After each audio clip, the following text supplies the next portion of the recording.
Hello, welcome to Old Nerd Reads His Marvel Comics in Order, Episode 3. And in this episode, this is truly the beginning of the Reading My Marvel Comics Collection in Order project. I've gotten everything, the first two episodes of this series. I was still gathering up the last few comics I needed to begin reading. Last episode, I'd gotten the last piece of the puzzle that I needed, and now I've begun. I've read the first three issues of my Captain America and the Falcon comics, the earliest comics that I have. I do have some older ones than this, of course, but as far as this project goes, reading my runs of the Marvel Comics titles proper in order, I'm starting with Captain America 169. Captain America and the Falcon, excuse me. This is the earliest issue that I have that's part of a storyline, a story arc, and this is where we begin. And this is the first three issues of a 6-issue total, pretty much saga of Captain America being smeared by the media, by a politician trying to smear Captain America's good name.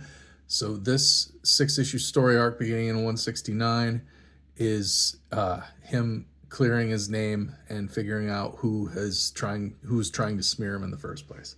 So here's my coffee.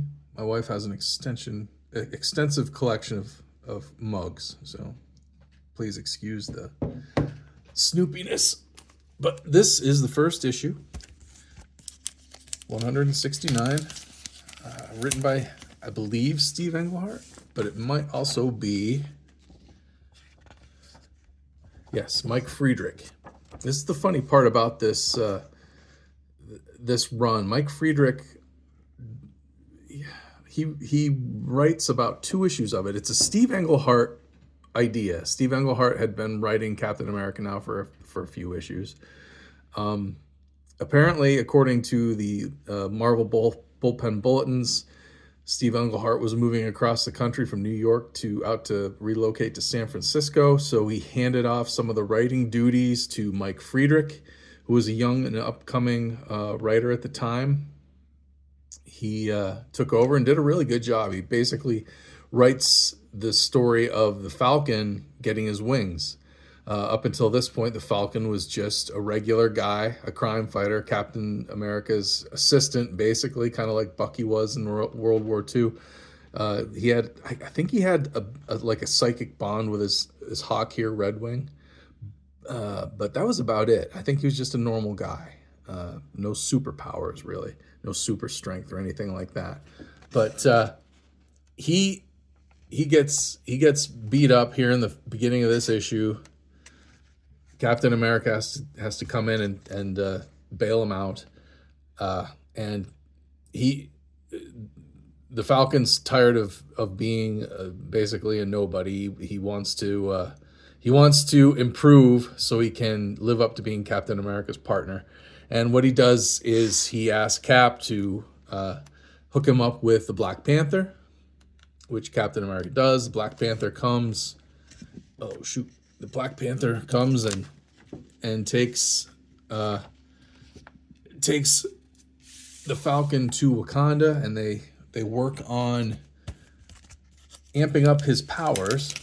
And in issue 170, and this issue I believe is written completely by, this is completely Mike Friedrich. As you see, Steve Englehart is credited for plot. So this was basically his idea, and while he was busy, Mike Friedrich stepped in and wrote these scripts according to Englehart's plots. More artwork by Sal Buscema. He draws this whole arc. It says that I believe Vinnie Coletta is the inker on all these issues, I think, but some of these panels, like this, all of a sudden, I guess it is still Sal Buscema's pencils, but man, those inks do not look the same consistently throughout this issue. There's a bunch of panels that just look like it's a different inker, almost a different artist. Like you wouldn't even be able to tell it's Sal Buscema in some of these panels. But yeah, in this issue, Falcon gets he's in Wakanda and he's working with Black Panther, and in the meantime, Cap is tracking down who did what to smear him in the media. Moonstone tapped to be Cap's replacement. Cap is framed for murder by this politician. Forget his name off the top of my head, but he's declaring Moonstone Captain America's replacement, basically. So Captain America, he gets arrested and sent to jail. The Black Panther is in Wakanda, getting his new stuff. See, part of the thing about reading my comics in order is anything that's in these older style really should have been replaced years ago. Bags and boards. Now they're going to, these comics are going to go in their forever homes. My Lights and fullbacks. But anyway, this is the third issue of this 6-issue series. Now here is the Falcon with his new wings. Everybody knows him with his wings these days, but this is when he first got them, was issue 171. As you can see, the corner.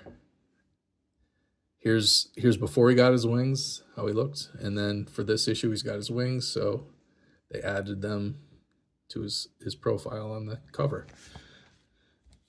So we've got the Black Panther in this, as well as the Falcon and Cap.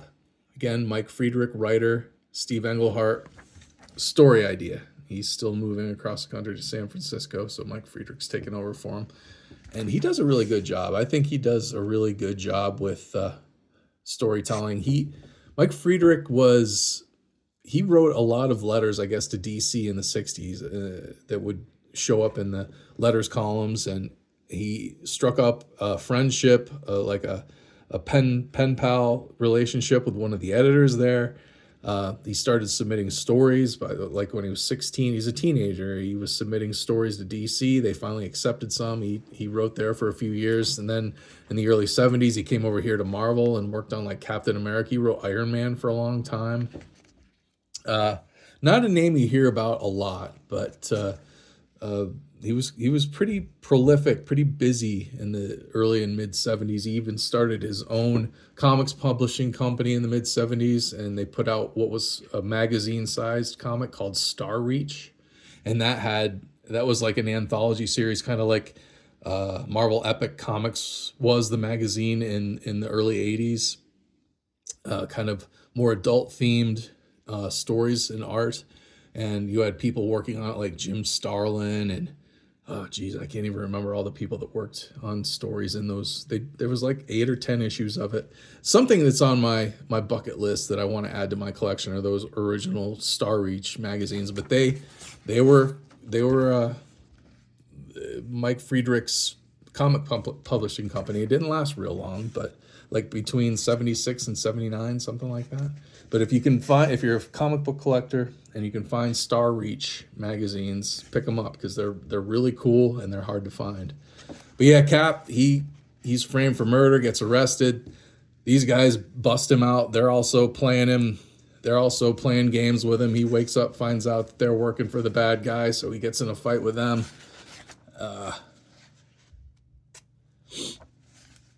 He's still trying to get answers, but can't get any answers from these guys. He beat them up too badly, knocked them all out.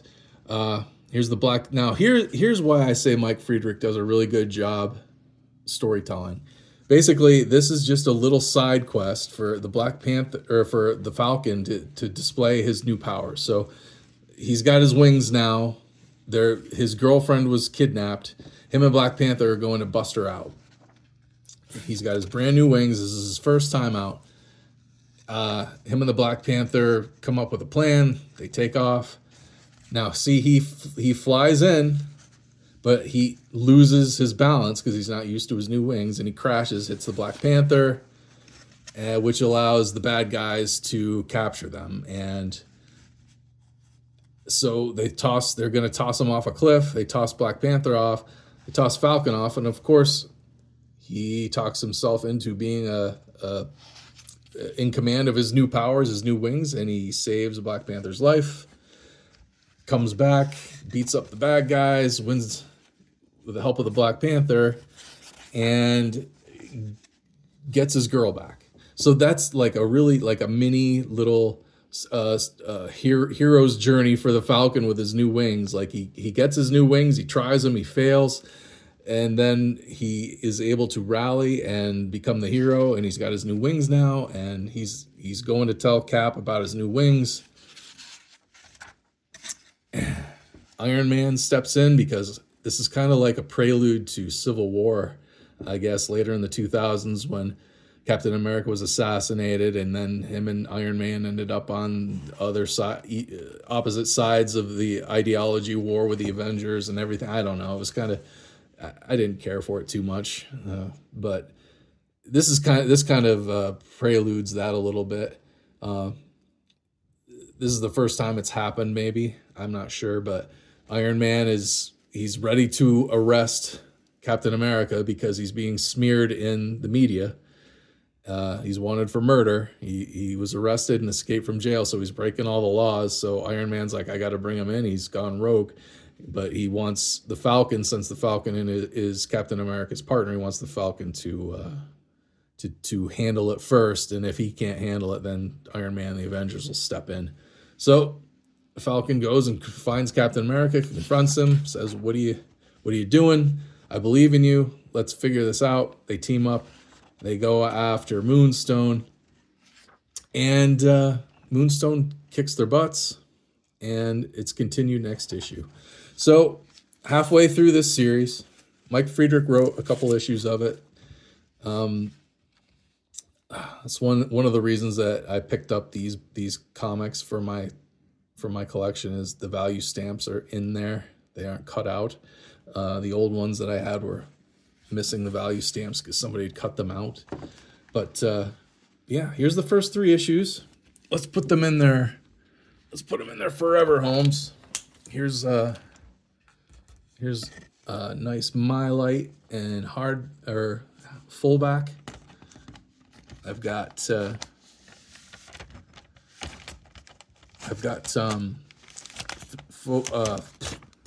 photo scrapbooking tape up here. So I just peel off the backing when I'm ready to close it. I put 2 issues in each one because I'm cheap. And I probably should be using, these are modern bags and boards, or current they're called, and they just barely fit these mid-70s books. So I should probably be using either 1 per issue. Usually I put 2 in there, but these older comics are a little bit bigger, and these current bags and boards are just not quite big enough to slip 2 in here. Like most of my collection, I've put 2 in. I can also get Silver Age size bags and boards, and that's probably what I should do if I want to put 2 of these in a bag and board. So I'm going to leave that out for right now, but that's where these guys are all going to end up, is in Mylights and fullbacks. Archival protection for your old comics, help them not disintegrate quite as fast.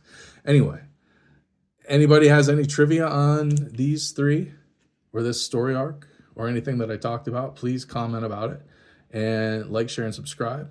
Thanks for watching. I'll see you next time.